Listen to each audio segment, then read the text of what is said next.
થોડીવારમાં જ દિલ્હીમાં ભાજપની એક દિવસીય કારોબારી બેઠક શરૂ થશે। રાષ્ટ્રીય પ્રમુખ જેપી નડ્ડાની આગેવાનીમાં આ બેઠક મળશે।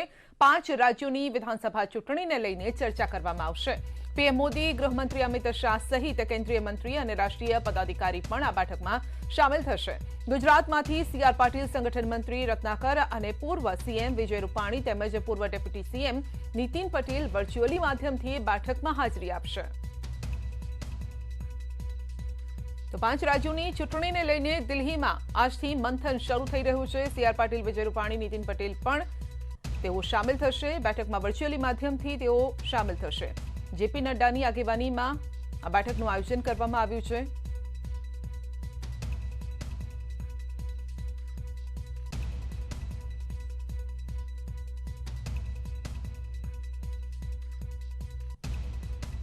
તો મુખ્યમંત્રી પ્રદેશ પ્રમુખ ગાંધીનગરથી તેઓ જોડાશે। દિલ્હીમાં ભાજપની રાષ્ટ્રીય કાર્યકારિણીની બેઠક છે। ભાજપના નેતા કમલમથી જોડાશે। વર્ચ્યુઅલ માધ્યમથી તેઓ જોડાશે। મુખ્યમંત્રી પ્રદેશ પ્રમુખ વર્ચ્યુઅલ માધ્યમથી આ મીટિંગમાં જોડાશે। 5 રાજ્યોની વિધાનસભાની જે ચૂંટણી આવી રહી છે તેને લઈને અત્યારથી જ હવે તૈયારી શરૂ કરી દેવામાં આવી છે।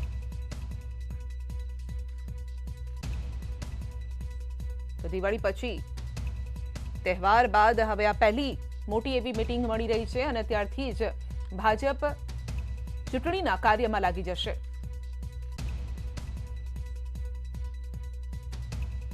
तो इस बारे में ज्यादा जानकारी लेंगे, हमारे सहयोगी विनीत हमारे साथ जुड़ चुके हैं दिल्ली से। जी विनीत, बताएं कि दिवाली बाद ये पहली बड़ी मीटिंग हो रही है बीजेपी की, क्या कुछ एजेंडा रहेगा इस मीटिंग का? आज ये निश्चित तौर पर मैं आपको बताना चाहूंगा कि जिस तरह से हम लगातार ही अपने दर्शकों को बता रहे हैं कि 5 राज्यों के जो चुनाव हैं, राजनीतिक प्रस्ताव की अगर हम बात करें तो इसको लेकर के यहाँ पर चर्चा होगी। सबसे महत्वपूर्ण जो है वो उत्तर प्रदेश हो जाता है कि हालांकि जो अन्य प्रदेशों के मुख्यमंत्री हैं वो वर्चुअली जुड़े हुए हैं, लेकिन उत्तर प्रदेश के मुख्यमंत्री योगी आदित्यनाथ को बुलाया गया है, वो यहाँ पर आ गए हैं। अब से थोड़ी देर पहले यहाँ पर आए थे और अब से थोड़ी देर पहले जब ये थोड़ी देर बाद यहाँ पर बीजेपी राष्ट्रीय कार्यकारिणी की बैठक होगी। साफ तौर पे जो बैठक की शुरुआत होगी वो बीजेपी राष्ट्रीय अध्यक्ष जेपी नड्डा के अभिभाषण से होगी और इसका समापन जो होगा वो प्रधानमंत्री नरेंद्र मोदी के अभिभाषण से होगा। तो अब से थोड़ी देर बाद प्रधानमंत्री नरेंद्र मोदी भी यहाँ पर आएंगे, जिसमें उनके जो भाषण का होगा मुख्य फोकस होगा वो 5 राज्यों का चुनाव होगा कि आखिरकार 5 राज्यों में, जिसमें यूपी सबसे महत्वपूर्ण हो जाता है, कैसे जीत हासिल की जाए। इसके साथ ही साथ मैं आपको बताना चाहूंगा कि केंद्र सरकार के जो कामकाज हैं उसके बारे में भी जानकारी दी जाएगी, उसके बारे में भी चर्चा होगा। मुख्य तौर पर कोरोना काल में जिस तरह से केंद्र सरकार ने काम किया, राज्यों के साथ मिलकर के काम किया, इसकी चर्चा होगी। चाहे वो वैक्सीन बनाने की बात हो, क्योंकि भारत ने 2 स्वदेशी वैक्सीन में सीमित संसाधनों के बावजूद बनाया। इसके साथ ही साथ 100 करोड़ से अधिक लोगों को वैक्सीनेशन में दिलवा दिया गया, क्योंकि भारत के में अगर संसाधनों के बारे में बात करें, मेडिकल इंफ्रास्ट्रक्चर के बारे में बात करें, जब पीपीई किट नहीं बनता था, लेकिन ऐसे में भारत जो ने पहले वैक्सीन बनाया और अब 100 करोड़ से अधिक लोगों को वैक्सीनेशन में जो है वो करवाया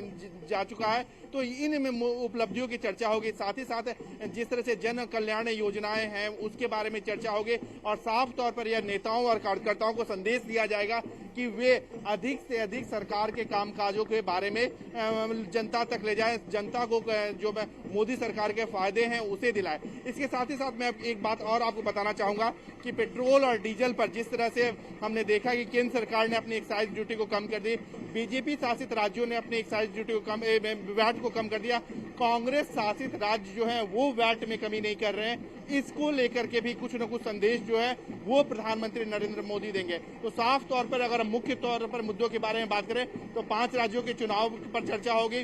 कोरोना काल में जिस तरह से मोदी सरकार ने कामकाज किया उसकी चर्चा होगी। साथ ही साथ जिस तरह से महंगाई में कमी लाने के लिए पेट्रोल में एक्साइज की कमी की गई, साथ ही साथ जो एडिबल ऑयल है उसमें भी टैक्स की कमी की गई। तो इन मुद्दों पर ही यहाँ पर चर्चा होगी, मंथन होगा। जी विनीत, इसके साथ ये भी क्योंकि कुछ जो पूर्व सीएम हैं वो भी शामिल हो रहे हैं इस मीटिंग में, गुजरात से भी वर्चुअली वहां पे जुड़ेंगे। जैसे गुजरात के सीएम है, प्रदेश प्रमुख है, ये भी यहां से वर्चुअली जुड़ने वाले हैं। इस बारे में कुछ जानकारी? जी निश्चित तौर पर मैं आपको बताना चाहूंगा कि जो वर्चुअली जोड़ने का जो कार्यक्रम किया गया है, साफ तौर पर यह संदेश में दे दी गई है, क्योंकि कोरोना का काल जो है वो खत्म नहीं हुआ है। कोरोना प्रोटोकॉल को जो है वो पालन किया जाएगा। इसी को लेकर के यहाँ पे ताकि बहुत ज्यादा भीड़ ना हो, कोरोना प्रोटोकॉल का पालन किया जा सके। जैसा कि हम लगातार अपने प्रधानमंत्री नरेंद्र मोदी को सुनते रहे, बड़ा प्रधान नरेंद्र मोदी लगातार यह बात करते रहे कि कोरोना की जो दस्तक है या कोरोना का जो समय है वो भले ही अभी कम हो गया है, लेकिन वो खत्म नहीं हुआ है। और वो पीएम नरेंद्र मोदी लगातार कोरोना प्रोटोकॉल पालन करने की बात करते हैं, जिसमें वो मास्क लगाने की बात करते हैं, सोशल डिस्टेंसिंग करने की बात करते हैं, या फिर अन्य जो कोरोना प्रोटोकॉल के पालन करने की बात है पीएम नरेंद्र मोदी लगातार करते रहते हैं। उसी को पालन करते हुए, उसी को देखते हुए इस बार जो बीजेपी की राष्ट्रीय कार्यकारिणी का आयोजन किया जा रहा है उसमें भी हमने देखा कि कई मंत्रियों को, जैसे कि मुख्यमंत्रियों को, प्रदेश अध्यक्षों को, कार्यकारिणी के अन्य सदस्यों को वहीं पर रहने की सलाह दी गई है। इसी के तहत गुजरात के मुख्यमंत्री और प्रदेश अध्यक्ष वहीं से जुड़ेंगे। जी, प्रदेश अध्यक्ष मुख्यमंत्री यहीं से वर्चुअली जुड़ने वाले हैं। एजेंडे की अगर बात करें इस कार्यकारिणी बैठक की, तो विनीत, माना जाए कि बीजेपी अब इलेक्शन मोड में आ चुके हैं पूरी तरह से।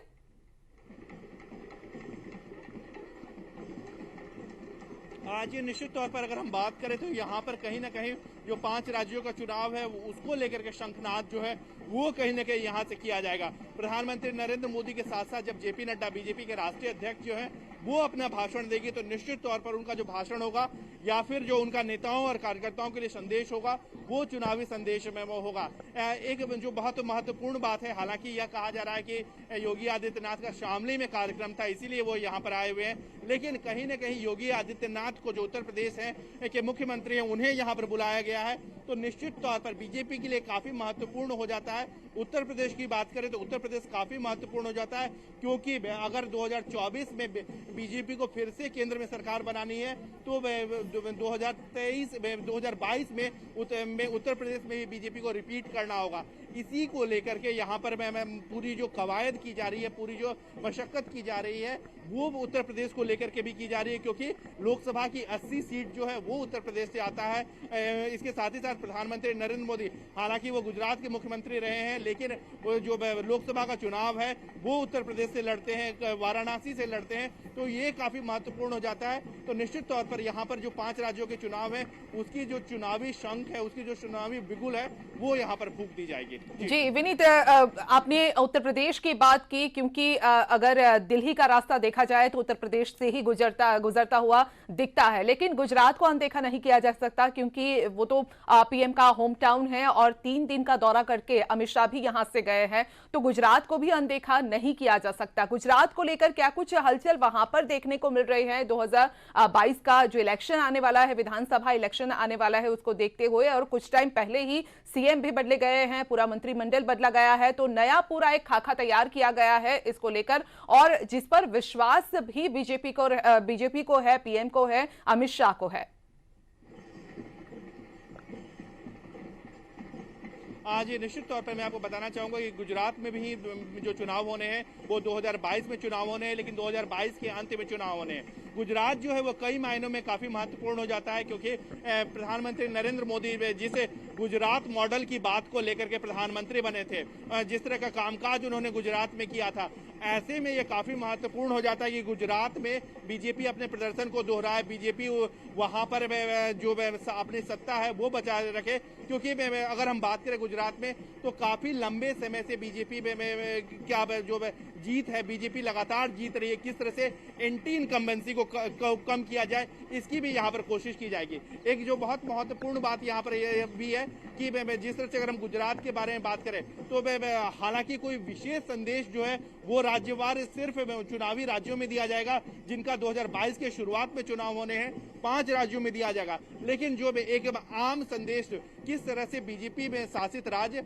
और केंद्र सरकार जो है वो बेहतर काम कर रही है, चाहे वो कोरोना काल के दौरान में बेहतर काम कर रही है। अगर हम देखें कि कोरोना काल के दौरान किस तरह से पूरे देश में काम हुआ, गुजरात में किस तरह से सरकार ने काम किया, इसकी चर्चा होगी। इसके साथ ही साथ इस बात की भी चर्चा होगी कि अगर पेट्रोल डीजल में एक्साइज ड्यूटी में कमी की गई तो उसके साथ ही साथ राज्यों सरकारों द्वारा, बीजेपी शासित सरकारों द्वारा भी वैट में कमी की गई। गुजरात में भी हमने देखा कि वहां भी पेट्रोल और डीजल में वैट में कमी की गई। तो निश्चित तौर पर सरकार के जो कामकाज हैं उसे आखिरी आदमी तक किस तरह से पहुंचाया जा सके, इसको लेकर के यहाँ पर चर्चा होगी। गुजरात में भी चर्चा होगी, क्योंकि काफी महत्वपूर्ण हो जाता है गुजरात।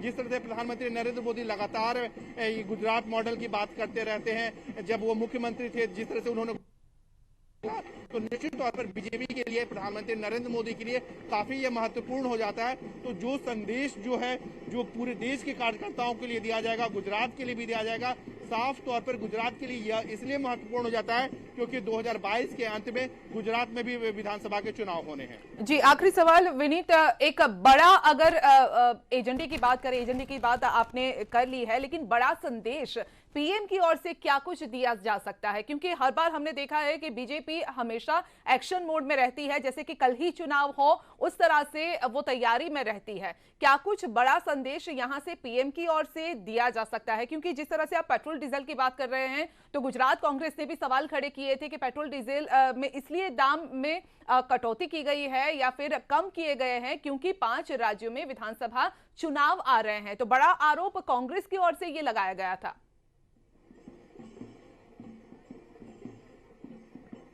आज ये निश्चित तौर पर अगर हम बात करें बीजेपी के बारे में बात करें, तो बीजेपी हमेशा चुनावी मॉडल पर रहती है। और हम प्रधानमंत्री नरेंद्र मोदी और अमित शाह के स्टाइल को देखें तो वो छोटे से छोटे चुनाव को भी गंभीरता से लेते हैं। और अगर हम देखें, बीजेपी हमेशा चुनाव जो है वो जीतने के लिए लड़ती है। एक बात मैं आपको बताना चाहूंगा कि जिस तरह से बीजेपी हालांकि बंगाल में जीत नहीं पाई, लेकिन जिस तरह का एक्शन मोड 2 सीट में विधानसभा की थी और जितनी सीटें बीजेपी ने हासिल की, तो निश्चित तौर पर यह बीजेपी के राष्ट्रीय अध्यक्ष में जेपी नड्डा के बारे में बात करें, प्रधानमंत्री नरेंद्र मोदी के बारे में बात करें या फिर अमित शाह के बारे में बात करें, उनके विजन के कारण ही यह संभव हो सका। इसके साथ ही साथ अगर हम संदेश लेने के बारे में जाएं, तो साफ तौर पर यह संदेश बीजेपी देने की कोशिश करेगी कि किस तरह से बीजेपी शासित राज्यों में बेहतर कामकाज हो रहा है। हालांकि महंगाई बढ़ोतरी के बारे में बात लगातार जो है वो जो विपक्षी पार्टियां वो आरोप लगाती रही हैं, पेट्रोल डीजल को लेकर के आरोप लगाते रही है।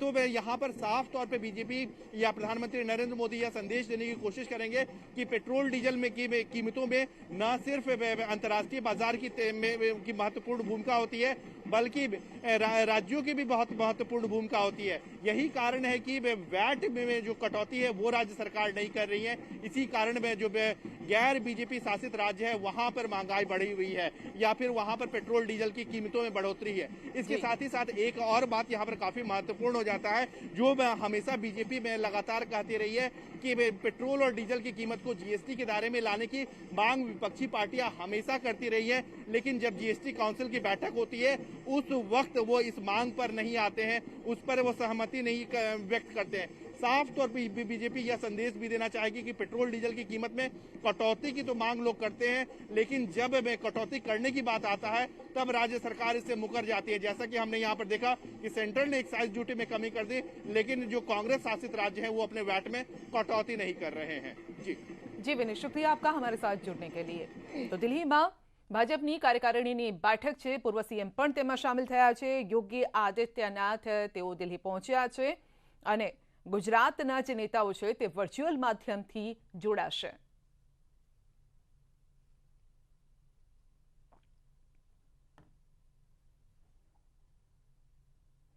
વાત બનાસકાંઠાની કરીએ તો અલ્પેશ ઠાકોર શરૂ કરશે પદયાત્રા। અલ્પેશ યોજશે આત્મદર્શન પદયાત્રા। આજે અલ્પેશ ઠાકોરનો જન્મદિવસ છે। દિયોદરના 19 થી યાત્રાનો પ્રારંભ કરશે। ઓગળથળીથી માફ કરશો, ઓગળથળીથી યાત્રાનો પ્રારંભ કરશે અને ભગવાન ઓગળનાથ ધામથી ટોટાળા સુધી યાત્રા કરશે। સંત શ્રી સદારામ બાપા ટોટાણા સુધી 30 કિલોમીટરની યાત્રા યોજશે, તો ટોટાણામાં સભા પણ સંબોધશે। બુલેટિનમાં આગળ વધીશું નાનકડા બ્રેક બાદ।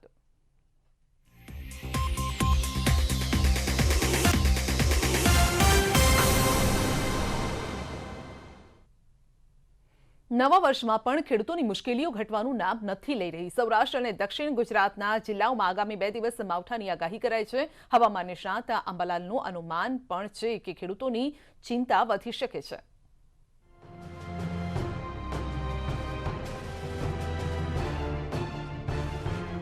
વરસાદની ખેંચ અને અતિવૃષ્ટિમાંથી બચેલા ખરીફ પાકની કેટલાક ખેડૂતો કાપણી કરી રહ્યા છે તો કેટલાક કાપણીનું વિચારી રહ્યા છે. ત્યાં જ હવામાનમાં પલટાની શરૂઆત થઈ. અરબી સમુદ્રમાં વેલમાર્ક લો સક્રિય થયું, જે રવિવારે ડિપ્રેશનમાં ફેરવાશે. પરિણામે સૌરાષ્ટ્ર અને દક્ષિણ ગુજરાતમાં કમોસમી વરસાદ વરસી શકે છે. અનેક ખેડૂતોએ કાપણી કરેલો પાક ખેતરમાં છે. કેટલોક પાક ઊભો છે. એવામાં જો માવઠું થાય તો ખેડૂતોએ મોટી આર્થિક નુકસાની વેઠવી પડી શકે છે. દક્ષિણ ગુજરાતમાં સુરત, વલસાડ, ભરૂચ, સૌરાષ્ટ્રના ભાવનગર, અમરેલી, ગીર સોમનાથ તથા સંઘ પ્રદેશ દીવ દમણ અને દાદરાનગર હવેલીમાં માવઠાની આશંકા છે. હવામાન નિષ્ણાત અંબાલાલ પટેલે તો છેક 16 નવેમ્બર સુધી માવઠાની આશંકા વ્યક્ત કરી. જો આવું થાય તો ન માત્ર ખરીફ પરંતુ રવિ સિઝનના વાવેતરમાં પણ મોડું થશે.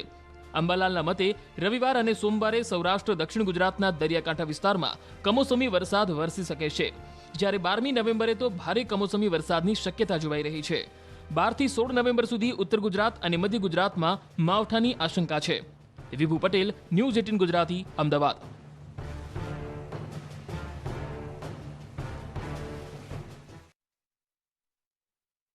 ખેડૂતો માથે એક નવી મુસીબત આવી રહી છે. હવામાન વિભાગે આગાહી વ્યક્ત કરી છે. અરબી સમુદ્રની અંદર જે સિસ્ટમ બની રહી છે તેના કારણે આગામી થોડા સમયગાળા દરમિયાન એટલે કે 7-8 તારીખ અને ત્યારબાદ 12 તારીખ પછીના 3 દિવસ દરમિયાન વરસાદી માહોલ બનવાની આગાહી હવામાન વિભાગે વ્યક્ત કરી છે. હવામાન વિભાગે શા માટે આ આગાહી વ્યક્ત કરી છે તે આપને જણાવી દઈએ. અરબી સમુદ્રની અંદર અત્યારે હાલ એક સિસ્ટમ સક્રિય થઈ રહી છે. આ સિસ્ટમ બની રહી છે જેના કારણે ગુજરાત પર વરસાદી વાદળ છવાવાના છે તેવી આગાહી વ્યક્ત કરવામાં આવી છે. વેલમાર્ક લો પ્રેશર સિસ્ટમ બની રહી છે જેના કારણે ગુજરાતના અલગ અલગ વિસ્તારો એવા છે કે જ્યાં છૂટો છવાયો વરસાદ વરસશે તેવી આગાહી હવામાન વિભાગે વ્યક્ત કરી છે. સાથે સાથે થોડા સમયગાળાની અંદર લગભગ 24 કલાકની અંદર આ જે વેલમાર્ક લો પ્રેશર સિસ્ટમ છે તે ડીપ ડિપ્રેશનમાં પરિવર્તિત થશે અને તેના કારણે જે વરસાદી માહોલ છે તે વધારે ગાઢ બનશે તેવી શક્યતા હવામાન વિભાગે વ્યક્ત કરી છે. કયા કયા એવા વિસ્તારો છે કે જ્યાં વરસાદી માહોલ બનશે અથવા તો છૂટો છવાયો વરસાદ પડવાનો છે તે આપને જણાવીએ. ખાસ કરીને જે આગાહી વ્યક્ત કરવામાં આવી છે હવામાન વિભાગ તરફથી તેના અનુરૂપ ગુજરાતના જે કોસ્ટલ એરિયાઝ છે ત્યાં સૌથી વધારે અસર રહેશે. એટલે કે દ્વારકા છે, જામનગર છે, જૂનાગઢ છે, સાથે સાથે ભાવનગરને પણ એલર્ટ મોડ પર રહેવાની સૂચના આપી દેવામાં આવી છે. ખાસ કરીને ખેડૂતોને સૂચના આપવામાં આવી છે. સુરત, ભરૂચ, વલસાડ આ તમામ એવા વિસ્તારો છે કે જ્યાં વરસાદી માહોલ બનવાની શક્યતા છે અને હમણાં જો થોડા સમયમાં એવું પણ જોઈ શકાયું છે કે વાદળછાયું વાતાવરણ બનવાની શરૂઆત પણ થઈ ગઈ છે મોટાભાગના શહેરોમાં. ગઈકાલે પણ એવું જ વાતાવરણ જોવા મળ્યું હતું અને આગામી સમયગાળામાં પણ એ પ્રકારનું વાતાવરણ રહેવાનું છે. હવામાન વિભાગ તરફથી ખાસ સૂચના આપી દેવામાં આવી છે. દ્વારકાના ખેડૂતોને, જૂનાગઢના ખેડૂતોને, ભાવનગરના ખેડૂતોને અને દક્ષિણ ગુજરાતના જે ખેડૂતો છે તેઓને ખાસ કરીને કે એમનો જે ખુલ્લામાં પડેલો પાક છે તેને તેઓ અત્યારે હાલ સાચવી લે, કારણ કે આગામી થોડા સમયગાળા દરમિયાન જે હવામાન વિભાગે આગાહી વ્યક્ત કરી છે તેના અનુરૂપે વરસાદી માહોલ બનવાનો છે. એટલે કે શિયાળાની અંદર અષાઢી માહોલ સર્જાશે. હવે શિયાળામાં જ્યારે આ માવઠું થશે ત્યારે સ્વાભાવિક છે કે મોટા ભાગના જે વિસ્તારો છે ત્યાં તાપમાનમાં પણ ઘટાડો થશે અને ઠંડીમાં પણ વધારો જોઈ શકાશે.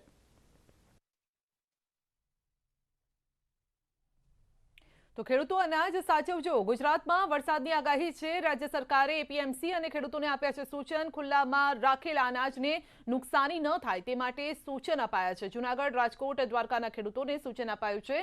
જામનગર સહિતના જિલ્લાઓના ખેડૂતોને પણ સૂચન અપાયું છે. કોઈપણ જગ્યાએ અનાજને ખુલ્લામાં ન મૂકવા માટે ટકોર કરાય છે. માર્કેટમાં પણ ખુલ્લામાં પડેલા અનાજને યોગ્ય જગ્યાએ મુકાવી દેવા માટે આદેશ કરાયો છે. વરસાદ આવે તો અનાજને ભારે નુકસાન થવાની ભીતિ છે. ખુલ્લામાં અનાજ પડ્યું હોય તો તાળપત્રીથી ઢાંકી દેવું.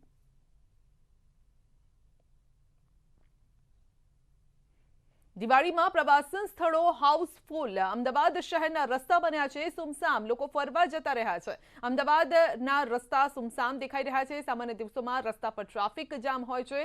દિવાળીના તહેવારની રજામાં પ્રવાસન સ્થળો પર હાલ ભીડ જોવા મળી રહી છે. તહેવારોની રજા માણવા માટે ફેમિલી સાથે લોકો બહાર જઈ રહ્યા છે અને તેના કારણે જ અમદાવાદ શહેરના રસ્તાઓ સુમસામ બન્યા છે. તો પ્રવાસન સ્થળો ઉપર ભીડ વધી છે. તમામ પ્રવાસન સ્થળો ઉપર ખૂબ જ ભીડ જોવા મળી રહી છે, કારણ કે 2 વર્ષ બાદ આ વર્ષની જે દિવાળીનો તહેવાર છે તે ખૂબ જ ધૂમધામથી લોકોએ મનાવ્યો છે અને રજાની પણ ખૂબ જ એન્જોય કર્યું છે. ત્યારે અમદાવાદ શહેરના જે આ 4 રસ્તાઓ છે કે ત્યાં દિવસ દરમિયાન ખૂબ જ ભીડભાડ રહેતી હોય છે, ટ્રાફિક જામ થતું હોય છે, પરંતુ આપ દ્રશ્યો જોઈ શકો છો કે અમદાવાદ શહેરમાં રજાનો જે માહોલ છે અને માહોલના કારણે જ અત્યારે રસ્તાઓ છે તે તમામ સુમસામ છે, ગણ્યા ગાંઠિયા જ વાહનો છે તે પસાર થઈ રહ્યા છે. તેના કારણે કહી શકાય કે શહેરી વિસ્તાર છે તે અત્યારે રસ્તાઓ સુમસામ લાગી રહ્યા છે અને પ્રવાસન સ્થળો ઉપર ભીડ વધી રહી છે. કેમેરામેન ખેંગર રાઠોડ સાથે વિભુ પટેલ, ન્યૂઝ 18 ગુજરાતી, અમદાવાદ. એક તરફ અમદાવાદના રસ્તા સુમસામ ભાસી રહ્યા છે, બીજી તરફ પર્યટન સ્થળો પર લોકોની ભીડ ઉમટી રહી છે. Statue of unity, Dwarka, Tapi સહિતના સ્થળો પર લોકોનો ભારે ધસારો જોવા મળી રહ્યો છે. તો દિવાળીની રજાઓ દરમિયાન, મિની વેકેશન દરમિયાન લોકો પરિવાર સાથે ફરવાલાયક સ્થળો પર અત્યારે પહોંચી ગયા છે.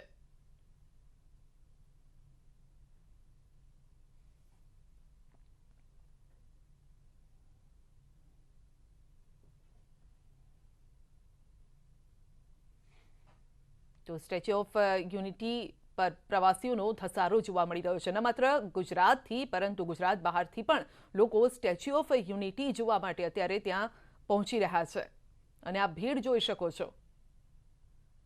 પરિવાર સાથે લોકો ત્યાં પહોંચી રહ્યા છે. તો 2 વર્ષથી કોરોનાના કારણે તહેવારોને ગ્રહણ લાગેલું હતું. ગુજરાતીઓ તહેવારમાં નીત નવી જગ્યાએ ફરવા જવા માટે જાણીતા છે, પરંતુ 2 વર્ષથી કોરોનાના કારણે ગુજરાતીઓ ઘરમાં પુરાઈ રહ્યા હતા. તહેવારના ટાણે જ કોરોનાનું સંક્રમણ ઘટતા સરકાર દ્વારા છૂટછાટ અપાતા ગુજરાતીઓ ફરવા નીકળી પડ્યા છે. મહારાષ્ટ્રથી માલદીવ્સ અને દીવથી દુબઈ સુધી ગુજરાતીઓ જ પહોંચી રહ્યા છે અને જોવા મળી રહ્યા છે. તો સોશિયલ મીડિયા પર પણ અવનવી જગ્યાના ફોટોઝ, વિડીયોઝ વાયરલ થઈ રહ્યા છે. ગુજરાતીઓએ તેમની દિવાળી અને બેસતું વર્ષ ક્યાં અને કેવી રીતે ઉજવી દિવાળી તે આપ આ દ્રશ્યોના માધ્યમથી જ સમજી શકો છો.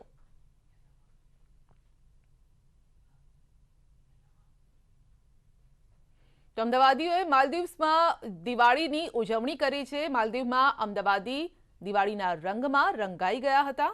દરિયા વચ્ચે રહેલી અનોખી જગ્યાએ અમદાવાદી પરિવાર મજા માણી રહ્યો છે.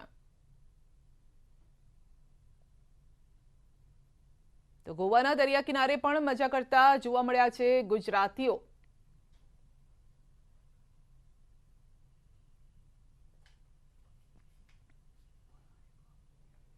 ન્યૂઝ 18ના દર્શક અને ગાંધીનગરમાં રહેતા કામાણી પરિવાર પણ હાલ રજાના દિવસોમાં રાજસ્થાનના જયપુરના પ્રવાસે પહોંચ્યા છે. કામાણી પરિવારના વિવેક કૃપા સાવન આશ્રય જયપુરમાં દિવાળી મનાવી હતી અને તેમણે જયપુર પ્રવાસના વિડીયો ન્યૂઝ 18 ગુજરાતીને મોકલ્યા છે. જયપુરમાં આ પરિવારે નાહરગઢ, જયગઢ, આમેર ફોર્ટ અને હવા મહેલ, સિટી પેલેસ અને આ તમામ જગ્યાની મુલાકાત લીધી.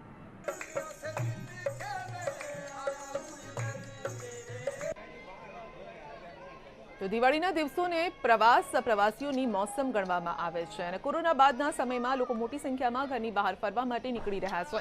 રાજસ્થાનની ઐતિહાસિક નગરી જેસલમેરમાં પણ માનો મહેરામણ ઉમટ્યું છે. ગુજરાત નજીક હોવાથી મોટાભાગના પ્રવાસીઓ ગુજરાતમાંથી અહીં પહોંચે છે.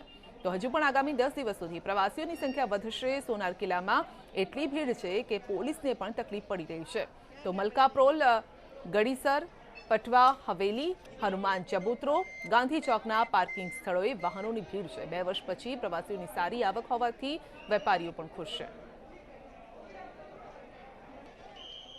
બુલેટિનમાં અત્યારે બસ આટલું જ. રજા આપશો. નમસ્કાર.